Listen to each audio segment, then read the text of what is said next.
Bienvenidos amigos televidentes, esta es la emisión central del Comercio TV, hoy martes 14 de agosto de 2018, hay importante información para compartir con todos ustedes. Un nuevo accidente de tránsito enluta no solo a Ecuador, sino también a Venezuela y Colombia. Con eso empezamos.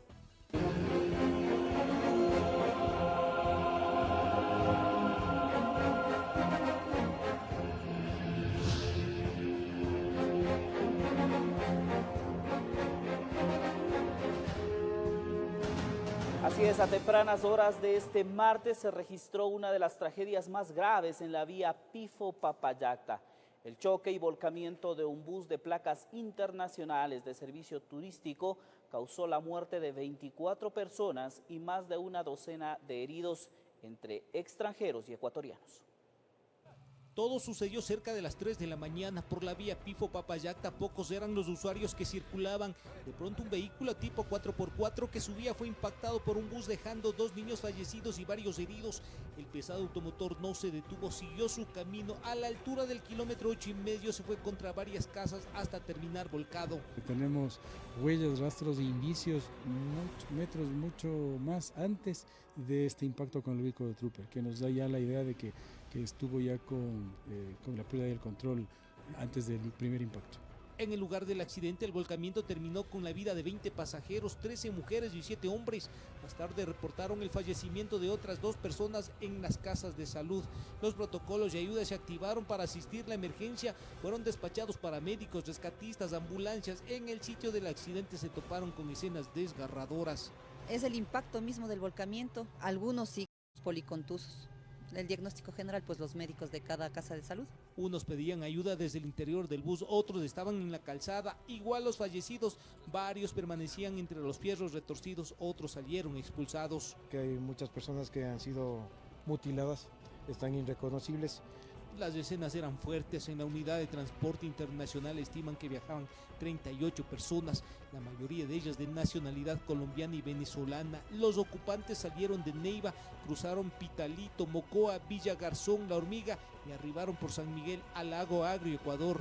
Este bus pertenece a una cooperativa de turismo, Cotrans Especiales del Oriente.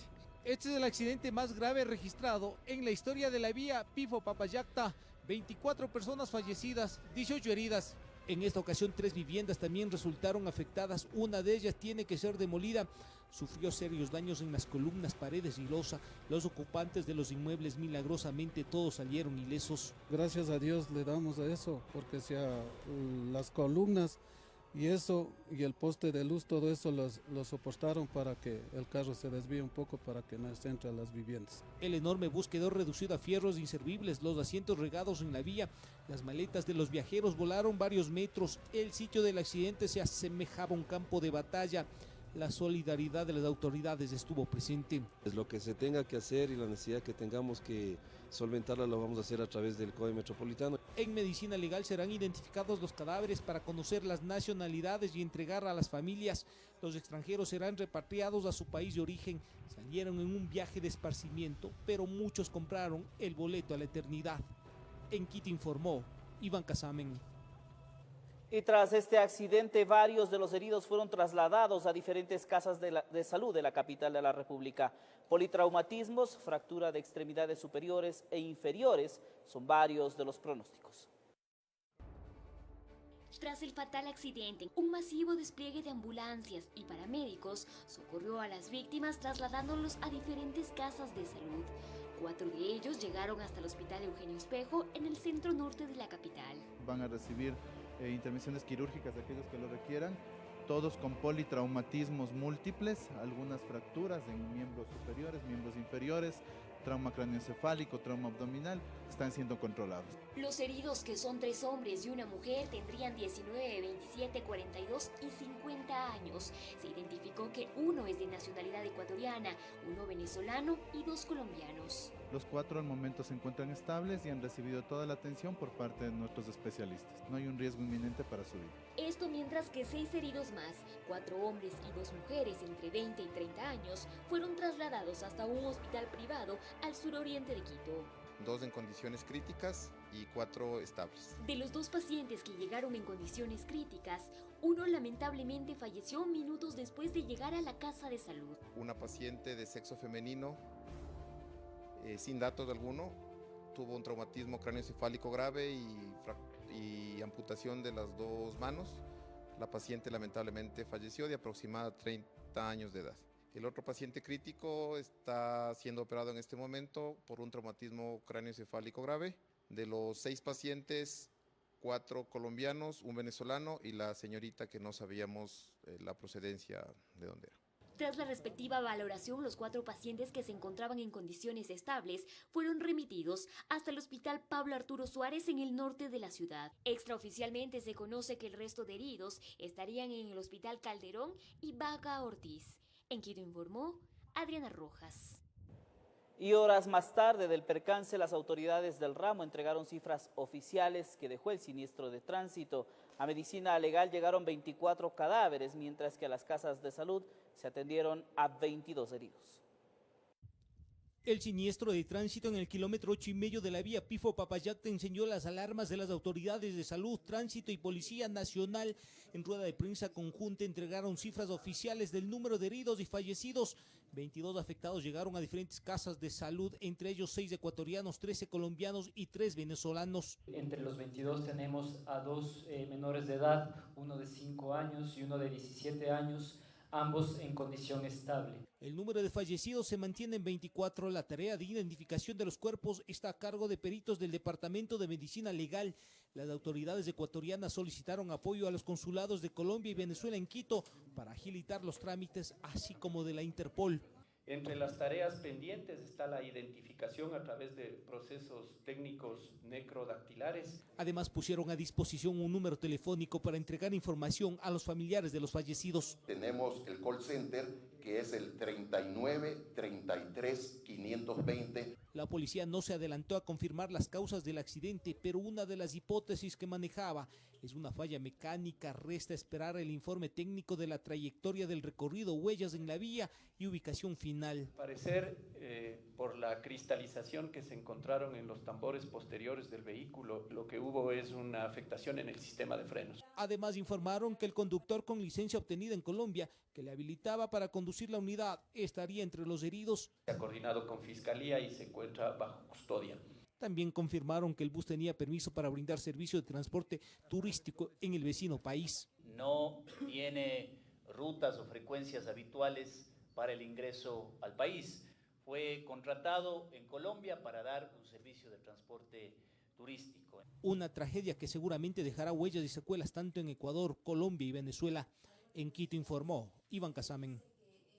Y mucha atención, el presidente Lenín Moreno ordenó la separación de varias altas autoridades de tránsito a nivel nacional. Esto a raíz del accidente donde fallecieron 24 personas en la vía Pifo-Papayacta. A través de su cuenta de Twitter, el presidente de la República, Lenín Moreno, lamentó el fallecimiento de 24 personas en la vía Pifo-Papayacta. Además, señaló que al haber detectado errores graves en el control de ingreso y tránsito del autobús accidentado por el país, dispuso la separación del director de la Policía de Tránsito involucrado, del director de la Comisión de Tránsito del Ecuador y de toda la cadena de mando que no ejerció el debido control. Además, ordenó al ministro de Obras Públicas, Boris Palacios, la instalación de fotorradares en todo el territorio nacional. Por otro lado, el presidente de Colombia, Iván Duque, también se pronunció en redes sociales. Con dolor recibimos la noticia del accidente en carreteras de Ecuador, en el que fallecieron varios colombianos. Toda mi solidaridad con sus seres queridos. He dado instrucciones al consulado para atender la situación. Mientras tanto, el Ministerio de Transporte de Colombia indicó que el vehículo accidentado en territorio ecuatoriano no contaba con autorización para tránsito internacional, pues la empresa a la que pertenece únicamente tiene permisos de circulación en territorio colombiano. Además, anunció que la Superintendencia de Puertos y Transporte ya abrió una investigación formal contra la empresa. Informó Edison Saavedra. Mientras tanto, se llevó a cabo el velorio de los 12 hinchas del Barcelona Sporting Club, quienes fallecieron en medio de otro accidente de tránsito registrado hace pocos días. Yanina no llegó junto a la caravana que partió desde Cuenca. Sus padres la trasladaron un poco antes. Aunque ella no fue recibida por la multitud en el Estadio Monumental, llegó directo hasta su barrio en la cooperativa Jacobo Bucarán, al sur de Guayaquil. En este sector, el vecindario entero salió desde sus casas para darle la bienvenida. No nos dejaron ni llegar porque estaban los hinchas allá afuera esperando para traerla al hombro. Llegaron aquí en la casa, pues bueno, yo les agradezco bastante también a ellos. Ella, a sus 28 años, deja 3 hijos menores de edad. Yo como madre siempre le decía, no te vayas, ándate en ruta, ándate al terminal, coge carro directo, no fletes esos carros. En casa quedaron también sus tesoros, una colección de 56 camisetas del equipo de sus amores. Michael, a sus 15 años, partió desde la 22 y Ayacucho con la esperanza de ver a su equipo ganar de visitante, pero sus padres lo vieron regresar dentro de un frío ataúd. Abuelita tal cosa, entonces me parte el alma, Señor, de ver que yo los he criado pequeños, Señor, de un momento a otro que me digan, se me murió, no es posible, Señor. El joven viajó en compañía de su hermano de 13 años, pequeño que forma parte de la lista de heridos que permanecen hospitalizados en casas de salud de la ciudad de Cuenca. Ha salido bien y ya mediante unos 2 días puede ser que ya lo pasen a sala. En la 14 y Portete solo quedó el recuerdo de Jennifer, aquella jovencita de amplia sonrisa que cada fin de semana buscaba seguir al equipo de sus amores. Busqué en los hospitales, allá en Cuenca, no me decían, había sí heridos, pero no contaba el nombre de mi hija. Quisieron pasar para que reconozcan, pues, de ahí la sorpresa que mi hija estaba ahí. Sus imágenes reposan junto al tambor que acompañaba los cánticos de la barra que alentaba sin parar a los amarillos. Y ella venía así ganando perdida igual de alegre.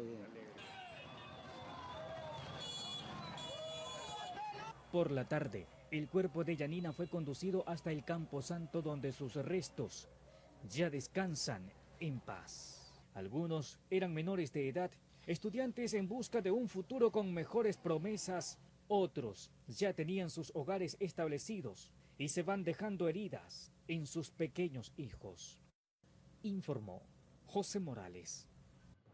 Y la llegada de los cuerpos de los hinchas fallecidos del Club Barcelona fue un momento que quedará marcado en la historia de aquellos fanáticos que sintieron con dolor la trágica partida de los miembros de esta gran familia.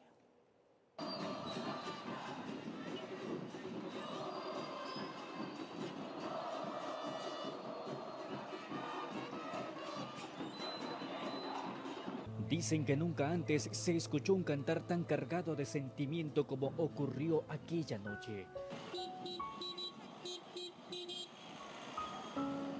Una enorme sábana amarilla invadió la ciudad de Guayaquil.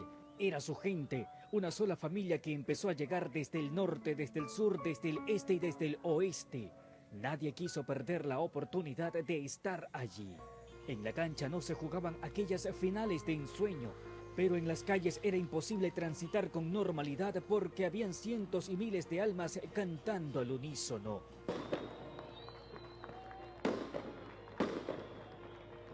Esa bienvenida fue el punto final de un trayecto que se inició desde la ciudad de Cuenca.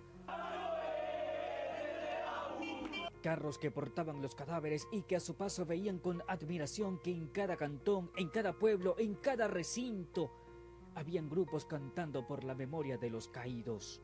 No hubo sector donde no echaran una plegaria en favor de la caravana que iba trasladando a sus héroes. Una vez en Guayaquil, la avenida Barcelona, pese a lo inmensa de su construcción, resultó pequeña para acoger a una familia tan numerosa.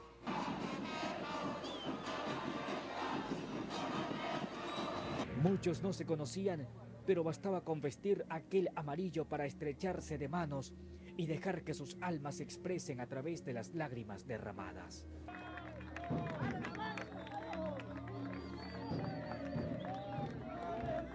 El Monumental acogió a sus hijos. Allí, entre esas paredes, era posible escuchar el eco de aquellas voces que cantaron incansables durante cada jornada de fútbol. Seres humanos que, impulsados por el amor hacia un equipo, no les importó dejar atrás esa tierra que los vio nacer.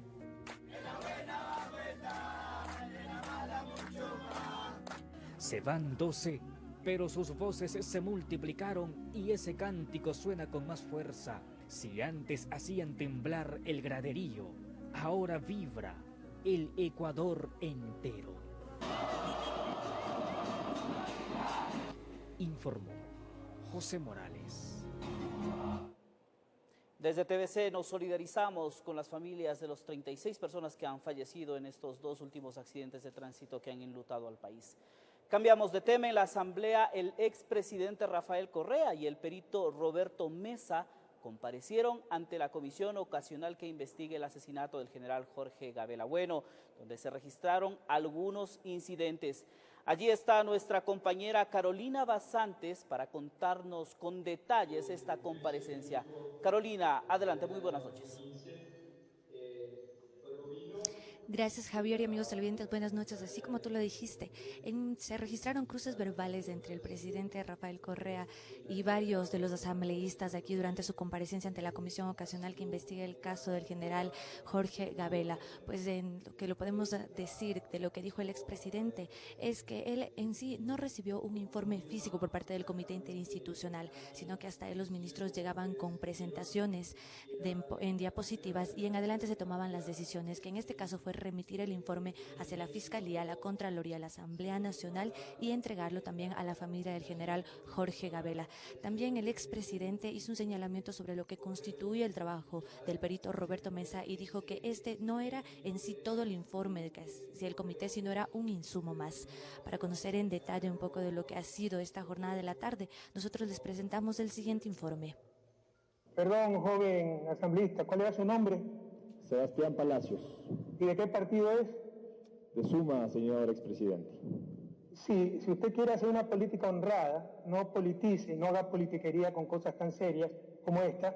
Quiero que sepa, expresidente, que si alguien miente, si alguien ha mentido, eso tiene que salir a la luz pública. Yo no voy a permitir estas insinuaciones, ¿no? Yo no soy mentiroso, hemos actuado de acuerdo a la verdad, con amor de patria, yendo al límite de nuestras funciones. No tenemos por qué hacer la comisión, lo hice. Así fueron los cruces verbales que se dieron entre el expresidente Rafael Correa y varios asambleístas de la comisión ocasional. En más de una ocasión, el expresidente amenazó con abandonar la comparecencia, alegando ser blanco de irrespetos. Primero, quiero señalar que el respeto no se lo impone, sino se lo gana. César, yo no voy a aguantar insolencias de nadie, peor de los politiqueros de siempre. ¿Ok? Eso que quede muy claro. Correa rechazó haber recibido un informe de manera física por parte del comité interinstitucional. Tienen que averiguar en la presidencia si ingresó el documento o no. Pero lo que ustedes creen es que hay un acto entre ministro y presidente en que se entregue. No funciona así. Según el exmandatario, desde la presidencia se hubo acciones al finalizar la investigación para que continúen las indagaciones en otras instituciones del Estado. Lo mandamos a Fiscalía, Contraloría, Asamblea y a la propia familia. Una cosa el informe del perito, y no sé si hubo uno solo o hubo varios, que me parece que hubo otro peritaje, y otra cosa el informe de la comisión, que tenían que hacerlo los ministros. También hubo cuestionamientos al perito Roberto Mesa. Pero si me pregunta a mí, si el perito Mesa tenía conclusiones tan fuertes, me parece que leí que él dice que al tercer informe ponía los nombres de los autores intelectuales del asesinato del general Gabela. ¿Quién puede olvidar los nombres? Que los diga mañana mismo. Informó Carolina Basante. Bueno, y luego de la comparecencia del expresidente Rafael Correa se llevó a cabo la del perito Roberto Mesa, que en estos momentos está llegando a su final. El perito, entre otras cosas, pues él reiteró la existencia del tercer producto en el que dijo que constan los nombres de los supuestos autores, cómplices y encubridores del asesinato del general Jorge Gabela, y también el perito dijo estar dispuesto en regresar al país para la reconstrucción de este producto de así ser necesario. Esta es la información que yo tengo aquí desde la Asamblea Nacional. Regreso contigo a estudios, Javier. Que tengan una buena noche. Muchísimas gracias, Carolina Basante, desde la Asamblea Nacional, con estas comparecencias y la polémica que se ha generado tras la comparecencia del expresidente de la República, Rafael Correa. Gracias, Carolina. Ampliaremos esta información en nuestras siguientes emisiones. De forma unánime, la Asamblea Nacional aprobó la Ley de Lucha contra la Corrupción, que entre otras cosas incluye la muerte civil para quienes sean sentenciados en casos de corrupción. Con 107 votos a favor y una abstención, la Asamblea Nacional aprobó la Ley de Lucha contra la Corrupción. Entre los puntos más destacados está la aplicación de la muerte civil para quienes sean sentenciados en casos de corrupción. Con este punto había consenso en todas las bancadas. Necesitamos una convergencia democrática a favor de la ética y de la honestidad tan anhelada por el pueblo ecuatoriano. Pero durante el debate hubo tiempo para recordar las denuncias de corrupción de la última década. Es que no hay una sola institución pública, ni una sola institución pública que no se haya visto envuelta en casos de corrupción. Es una vergüenza, definitivamente, tener a un ex presidente de la República prófugo de la justicia. Cosa que rechazaban desde el ala correísta, que defiende a rajatabla las acciones del anterior gobierno. Es tan grande la obra realizada, la transformación del Ecuador, que no pueden negarla. Y entonces hay que ponerla bajo sospecha. Todas las obras bajo sospecha, pero están ahí. Nadie puede negarlo. Acá decían que esta ley permitirá que jueces y fiscales ya no tengan excusas para aplicar mecanismos para la recuperación de dineros robados a los ecuatorianos. Este es el momento de ver quién es quién, no del show, no del grito, no del discurso y la palabrería. Con esta ley no va a haber excusa alguna para que fiscales, jueces digan que no pueden recuperar los dineros mal habidos. Vengan de donde vengan, de juntas parroquiales, de concejales, de alcaldes, de prefectos, de asambleístas, de quien tenga que responder, de todos aquellos que alguna vez se usaron arbitrariamente la confianza que les dio el pueblo ecuatoriano. En la ley se incluye que ya no se necesitará el informe previo de la Contraloría para arrancar con indagaciones. Además, establece una suspensión en la participación política por 25 años a las personas que sean sentenciadas por casos de enriquecimiento ilícito, concusión y cohecho. Aprobada la ley, esta pasará a manos del Ejecutivo para que determine si la veta parcial o totalmente o si decide aplicar el ejecútese. Informó Javier Gallo. Y la presidenta de la Asamblea abre la posibilidad para que los legisladores de su bancada, que son parte de la Comisión de Fiscalización, den un paso al costado. Esto luego de que 2 enjuiciamientos políticos quedaran en el limbo jurídico por un bloqueo dentro de la comisión. Hay reacciones ante esta propuesta dentro de la Asamblea. En medio de la entrega de su informe de labores en esta primera etapa de su gestión, la presidenta de la Asamblea Nacional reconoció las limitaciones en torno a la fiscalización dentro de la Asamblea.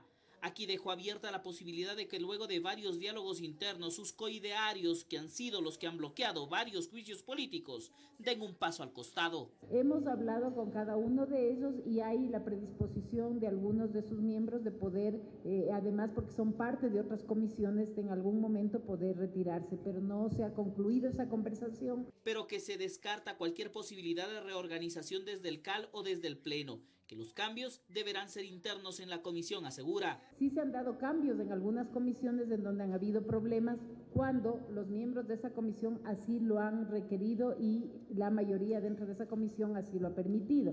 Cosa que ven lejana en la oposición. Homero Castañer, miembro de la comisión, dice que la salida propuesta de la presidenta es inviable, que lo mejor sería que todos en la comisión renuncien. Mire, yo no auguro éxitos a esa salida. Para mí la posición debió ser: todos los de la comisión nos retiramos, renunciamos y nombramos una nueva comisión, una comisión con nuevos aires. Pero en el oficialismo no están de acuerdo y rechazan también la propuesta de la presidenta. Daniel Mendoza asegura que ha dialogado con Elizabeth Cabezas, pero que al menos él no va a renunciar. Me he mantenido firme en mis convicciones, mis votaciones han sido siempre totalmente transparentes y con una postura y un razonamiento a cada uno de mis votos.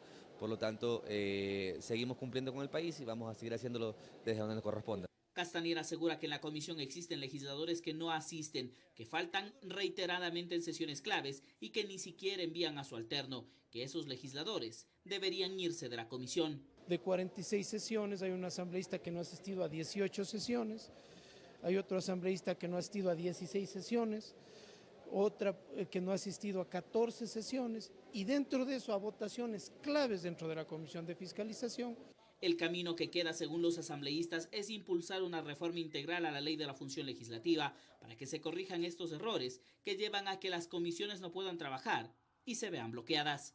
Me parece correcto que esto se abra a debate, por ejemplo, la posibilidad de que cualquier comisión pueda tratar un juicio político, porque según la Constitución, todas las comisiones de la Asamblea tenemos la potestad de fiscalizar. Informó Javier Gallo. El Pleno del Consejo de Participación Ciudadana Transitorio se reunió en sesión extraordinaria este martes. Allí se estableció la fecha y hora para que los jueces de la Corte Constitucional comparezcan en su defensa en el proceso de evaluación que lleva a cabo el organismo. El próximo viernes 17 de agosto, los 9 jueces de la Corte Constitucional deberán presentar sus alegatos de defensa de manera oral frente al Consejo de Participación Transitorio. Así lo definieron los consejeros de este organismo. El plazo que tenemos para la evaluación está por terminar y por consiguiente no podemos prorrogarnos indefinidamente, por fortuna, en esta tarea tan ingrata como difícil.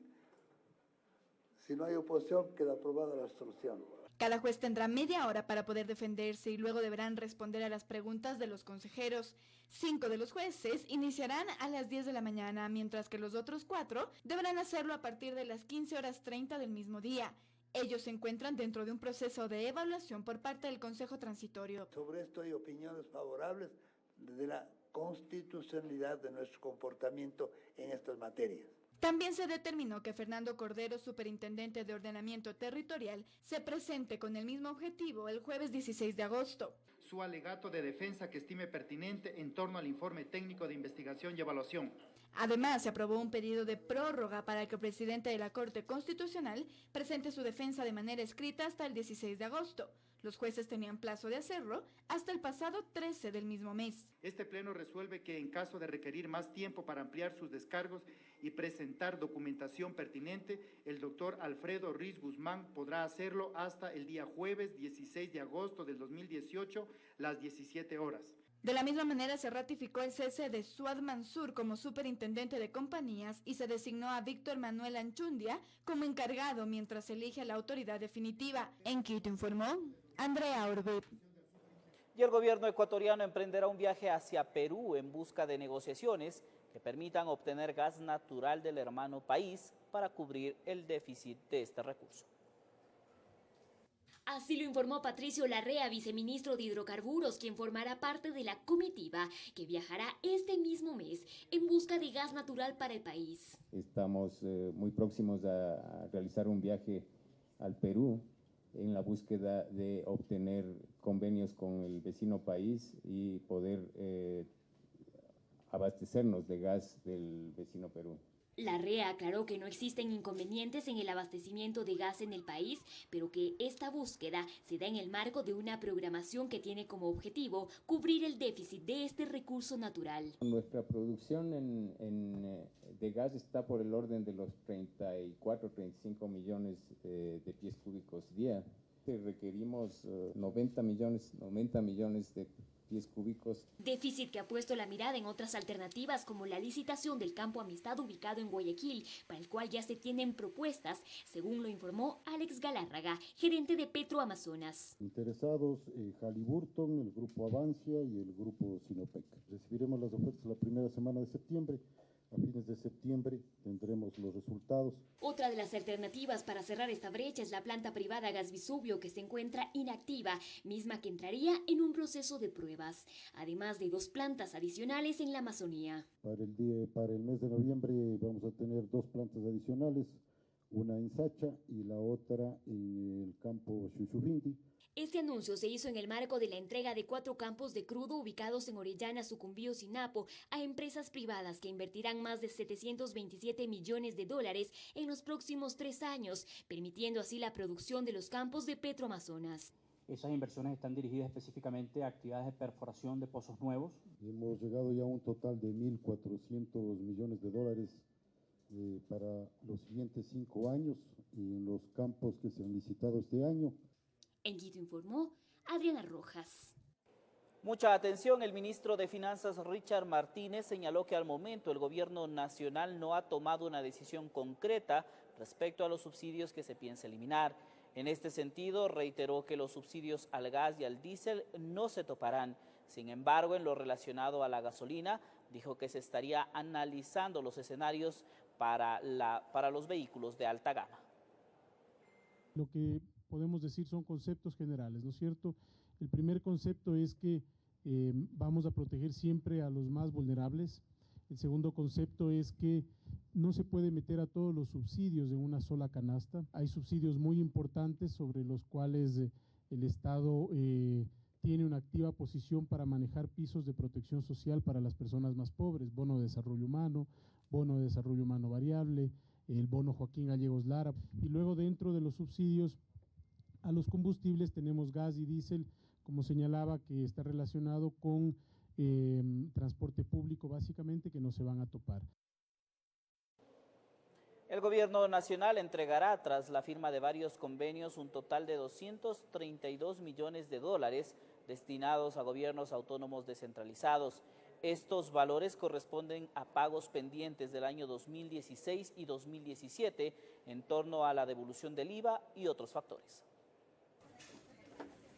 Los convenios de administración de recursos que permitirán entregar valores adeudados a los GATS provinciales y municipales por el gobierno central fueron suscritos de manera individual entre el Ministerio de Finanzas y Congope, así como con la Asociación de Municipalidades del Ecuador, AME. Hoy estamos honrando en total cerca de 233 millones de dólares sobre la base de un cronograma de pagos que va a estar vinculado a los proyectos específicos que se presenten. El monto que se entregará a los gobiernos autónomos descentralizados provinciales beneficiará a 23 provincias del país. El valor total destinado para tal efecto ascendería a 82 millones de dólares por concepto de devolución del IVA y devolución de compensación por obligaciones incluidas en el 2016, así como por riego y drenaje. Por competencia de riego y drenaje, 25.3 millones.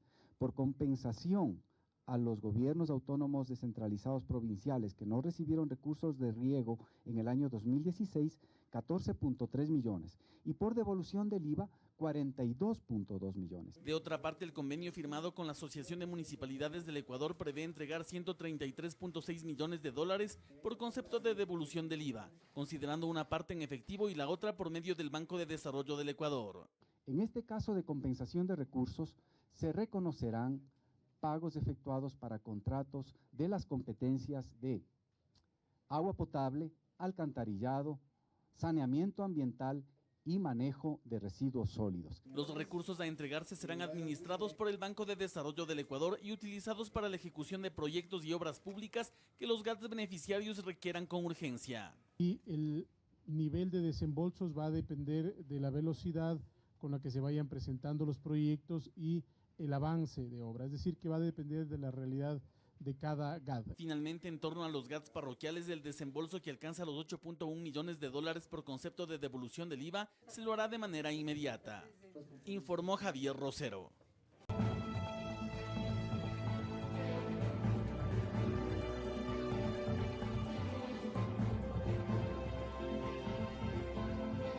Televidentes, por continuar junto a nosotros, recorrer las calles de Tulcán en la noche es encontrarse con cada historia de los migrantes venezolanos. En un parque se juntan mujeres y hombres luego de una jornada de trabajo e intentan dormir en el piso en medio de cartones. Cae la noche en Tulcán. La temperatura llega a los 4 o 3 centígrados bajo cero. Ni aquella cobija más gruesa puede impedir que el frío congele la piel. Esto es parte de los sacrificios que muchos de los migrantes realizan cuando llegan a tierras desconocidas. Es que el día y la noche para ellos no tiene diferencia. No salimos de nuestro país para venir a otro a mendigar, ni hacerle daño a la gente, ni a robar, nada de eso. Venimos fue a trabajar y... A mí no me parece bien estar aquí, pero ¿qué voy a hacer? Si no tengo dónde estar y mis hijos en Venezuela, no los voy a dejar morir de hambre. Joana tiene 2 meses de embarazo. Junto a su esposo llegó hace 8 días. Nunca se imaginó que el dolor de la miseria fuera tan fuerte. Hoy solo clama por ayuda y busca fuerza por sus hijos, aquellos que dejó una madrugada y aquel que lleva en su vientre. ¿Qué dejé a mis hijos allá? En realidad, 3 niños, 2 niños y una niña. En realidad yo me vine en la madrugada, pues que ya yo estuvieran durmiendo para que no fuera tan duro, pues. Esto aquí, prácticamente esto es puro cartón. El cartón nada más. Me duele estar en la calle por el frío. El frío es muy intenso aquí. Carolina pasa el día entre buses, caramelos y desprecios de una sociedad que aún no logra entender que no todos son malos, que no todos han podido descubrir aquel que verdaderamente necesita de un poquito de lo que el resto quizá posee. Carolina no ha podido conseguir algo para enviar a sus pequeños. Ella no deja de pedir a Dios para que ellos estén bien. Estos cartones y sus cobijas son solo testigos de cada recuerdo, de cada lágrima, de cada dolor. El dolor de una política que hoy la tiene fuera de su tierra, de su familia, de su entorno, de los suyos. Me duelen mis hijos y que no nos han tratado tan bien. No hemos conseguido empleo y es fuerte, pues no nos han apoyado como queremos. Yo, de mi parte, yo quisiera que aunque sea nos diera un lugar donde estar mejor que esto. Aquí en segundos el dolor se vuelve risas. Y cuando las luces de este mágico escenario se apagan, los aplausos imaginarios se escuchan. Entre el baile, olvidan un tanto el dolor de esta travesía infernal y la noche los abriga bajo la bruma y la niebla. Desde Tulcán informa Miriam Enríquez. En Chimborazo, un taxista quien estaba reportado como desaparecido fue encontrado sin vida y maniatado. La Fiscalía investiga el caso que ha conmocionado a la ciudadanía. El cuerpo fue trasladado hasta la morgue para las investigaciones de rigor. En medio de los matorrales del sector Langos del Carmen en Chimborazo, yacía el cuerpo sin vida de Eduardo A. de 65 años de edad, quien se encontraba desaparecido desde el 10 de agosto. Una persona la encontró maniatado. De una persona que estuvo reportada como desaparecida desde el fin de semana, quien habría salido desde su domicilio a realizar actividades de transportista informal. Estuve pasando por ahí de casualidad, pensábamos que era algún borracho y sorpresa que estaba maniatado los pies y manos y estaba sin signos vitales y ha estado muerto el señor. Muerto ahí en el bosque. Nosotros vinimos a ver, le encontramos ahí, como ustedes pueden ver, amarrado las manos, los pies y nada más. Personal de criminalística de INACED y Fiscalía realizaron las investigaciones de campo con total hermetismo, mientras amigos piden que exista mayor seguridad. El pedido de nosotros siempre ha sido y será que haya un poquito más de control. Ahorita nosotros no gozamos de ninguna seguridad. Hay mucha gente que no es del país, no es de la provincia. Andan en las calles, uno mismo como taxista, ¿cuántas veces ha tenido que lidiar con ese tipo de personas? El desafortunado, oriundo de San Andrés, se dedicaba a la agricultura y por las noches trabajaba como taxista. Sus familiares tampoco se pronunciaron.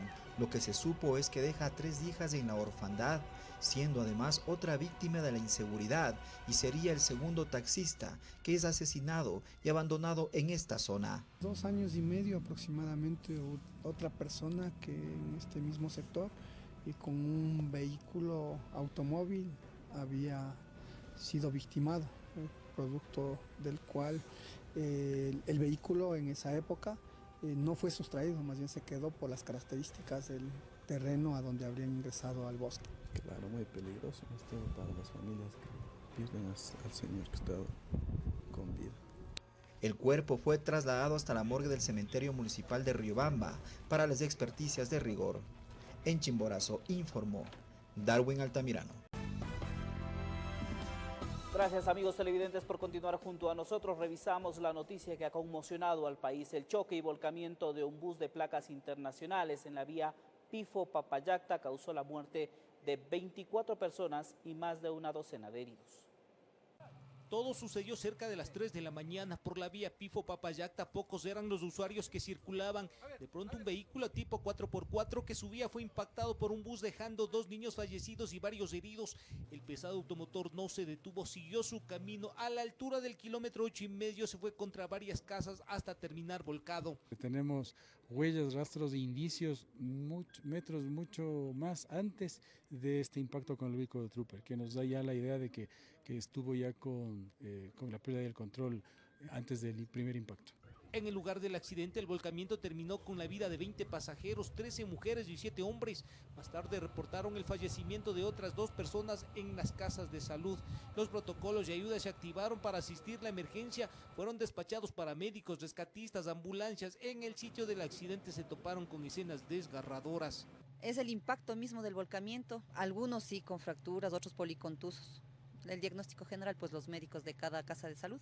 Unos pedían ayuda desde el interior del bus, otros estaban en la calzada, igual los fallecidos, varios permanecían entre los fierros retorcidos, otros salieron expulsados. Que hay muchas personas que han sido mutiladas, están irreconocibles.